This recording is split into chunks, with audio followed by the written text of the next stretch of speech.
un durísimo incendio en la región de Valparaíso. Eso es lo que se ha visto en las últimas horas, causado nuevamente intencionalmente por personas encapuchadas, desconocidas, en lo que ya va siendo el episodio más reciente dentro de los numerosos incendios que le cuestan vidas a personas, y en este caso a 2 menores de edad que murieron por los incendios, en medio de estos incendios constantes que no son causados por un elemento natural o por temas climáticos, sino que simplemente por intervención humana, causado por pirómanos o tal vez por grupos más nefastos. Todo eso lo vemos a continuación, en medio además de cuál puede ser la solución ante esto, ya que a pesar de tanta tragedia que se da con este tipo de incendios, que es evidentemente intencional, no se hacen cambios reales de ningún tipo para luchar contra esto. Todo eso lo vemos a continuación en la crisis de los incendios que no para en Chile y continúa todos los años y ahora simplemente cada ciertas semanas o meses.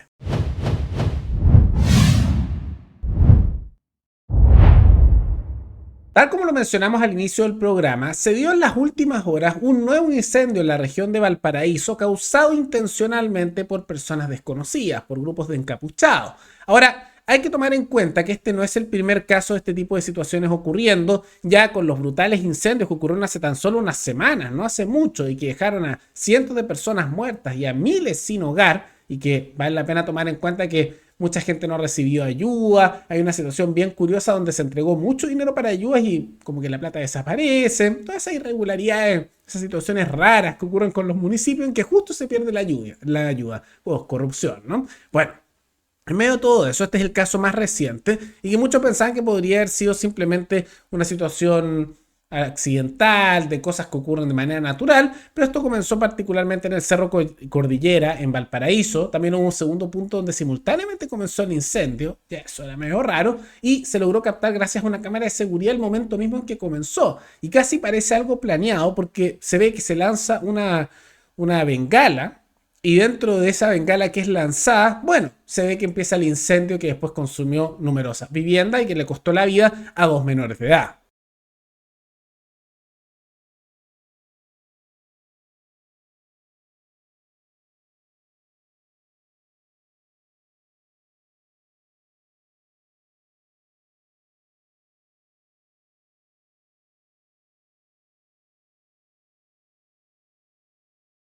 Ahí lo pueden ver, es bien evidente que esto es intencional, que sea justamente con una bengala, no parece que fuera como algo accidental, que se les salió algo, sino que es algo planeado, está estructurado. Además, lo otro es que simultáneamente en un segundo punto también comenzó al mismo tiempo un incendio. Entonces, esto da la impresión, cuando son ese tipo de cosas, de que hay algo raro, de que esto más que ser una cosa de simplemente un pirómano normal o de accidente, son elementos planeados para causar terror y terminar destruyendo las viviendas de numerosas personas. Esto es rarísimo y en realidad va ocurriendo hace ya bastante tiempo en distintas partes del país, donde se sabe que los incendios que azotan a Chile constantemente son todos o prácticamente todos causados por personas, ¿no? Y que en este caso le costaron la vida a 2 menores de edad. Lamentable.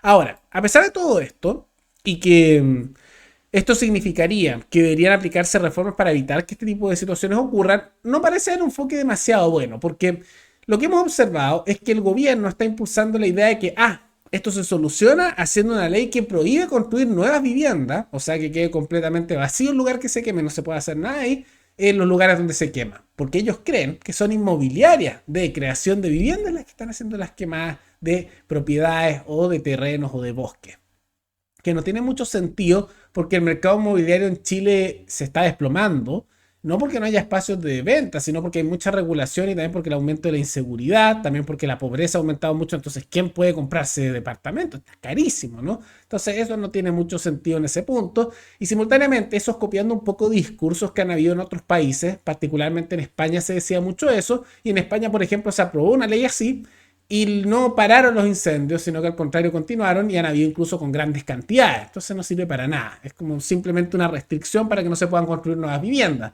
Lo que en realidad debería ser al contrario, porque cuando esas personas pierden sus casas se necesitan viviendas y están tan altos los precios de la vivienda que mientras más viviendas mejor, más competencia y por lo menos se espere que bajen los precios de que una persona pueda tener su casa propia, por difícil que sea. Y cuando la solución ante esto debería ser sanciones más duras, que busquen, por ejemplo, penas de muerte, que yo creo que sería justificado, o sanciones brutales contra aquellos que causan estos incendios, porque son intencionales. Y lo que termina ocurriendo es que cuando han atrapado personas causando los incendios, y a veces los atrapan No les pasa nada. Muchos de ellos han quedado libres rápidamente, aunque los atrapan con todo en mano. No ocurre nada. Nada. Entonces, como no hay sanciones duras, ¿qué es lo que importa? Si no hay consecuencias, les da exactamente igual. Ya sea porque son grupos terroristas, ya sea, imaginemos que son las inmobiliarias o son simplemente pirómanos, da igual quien sea, hay que aplicar sanciones durísimas, aumentar las penas. Pero curiosamente eso no lo quieren hacer. Y la mal llamada oposición tampoco propone un proyecto de ley haciendo eso. Entonces simplemente estas cosas ocurren, todos se quejan, mueren personas quemadas vivas, en este caso 2 menores de edad, se destruyen las viviendas de numerosas personas y al final, ¡ah, qué terrible! Y esperamos al siguiente incendio para tener la misma discusión y que no se haga nada.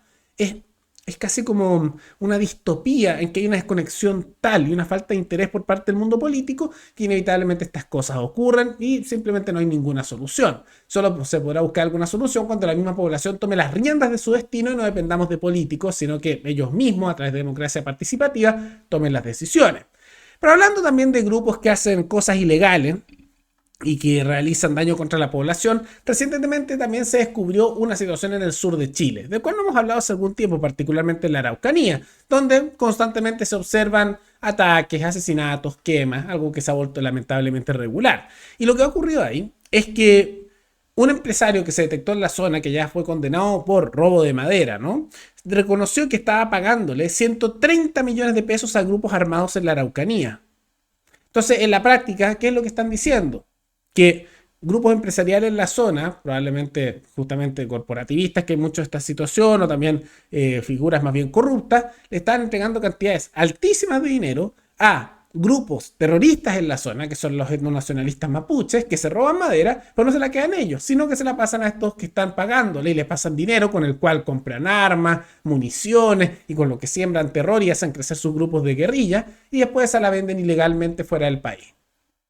Brutal, ¿no? En ese tipo de casos él también debería ser condenado con pena durísima, penas de muerte para este tipo de situaciones, tanto para aquellos que hacen directamente el delito, como para aquellos que lo financian, como para aquellos que lo facilitan. Porque si no aplicas sanciones duras ante todo esto, en la práctica estás casi incentivando que esto se repita. Y una de las maneras importantes de terminar, por ejemplo, con la violencia de estos grupos es cortarles sus mecanismos de financiamiento. Y también, para que no se atrevan a hacerlo ni aquellos que hacen la violencia ni aquellos que la financian, tienes que aplicar penas que son durísimas, draconianas, brutales contra aquellas personas que lo hacen, para que así haya un temor a realizarlo. Y eventualmente cuesta atrapar a personas, ya sea los que hacen los incendios, como los que financian, por ejemplo, los grupos guerrilleros. ¿Cuesta? Sí, nadie dijo que sea fácil.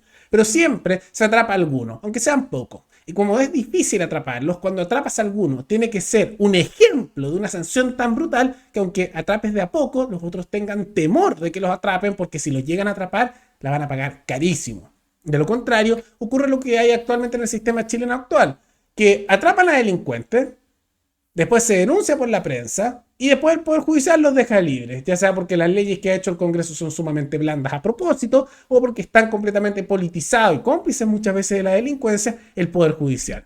Es una situación lamentable. Pero más allá de todo eso, ¿qué les parece estos dos escándalos, tanto con este incendio terrible que se dio nuevamente en Valparaíso y nuevamente intencional, y que parece estar quedando impune de nuevo, igual que los anteriores, como también este descubrimiento en la región de la Araucanía, que se habría estado subsidiando por parte de empresarios corruptos y corporativistas a grupos guerrilleros en el sur de nuestro país? Todo eso pueden comentarlo abajo. Y viene la pregunta, ¿cuál creen ustedes que es la solución? ¿Viene por lo que mencionamos de sanciones más duras o el camino es otro? Coméntenlo abajo. Y antes de terminar, quisiera agradecerle al suscriptor Jorge Ramos, que se convirtió en el suscriptor más reciente en decidir hacer un aporte mensual al canal a través de la comunidad de YouTube. Así que muchas gracias, te lo agradezco mucho. Y gracias a aportes como el tuyo y el de otros suscriptores, que este proyecto siga adelante y se mantiene independiente. Así que si alguno de ustedes quiere hacer un aporte voluntario único por Flow, o por criptomonedas, o un aporte mensual por Patreon, o por la comunidad de YouTube, pueden decidir hacerlo mirando el comentario que se encuentra fijado abajo. Y también pueden apoyar este programa comentando, dando like y compartiendo este video en sus redes sociales. Nos veremos en el siguiente programa. Hasta luego.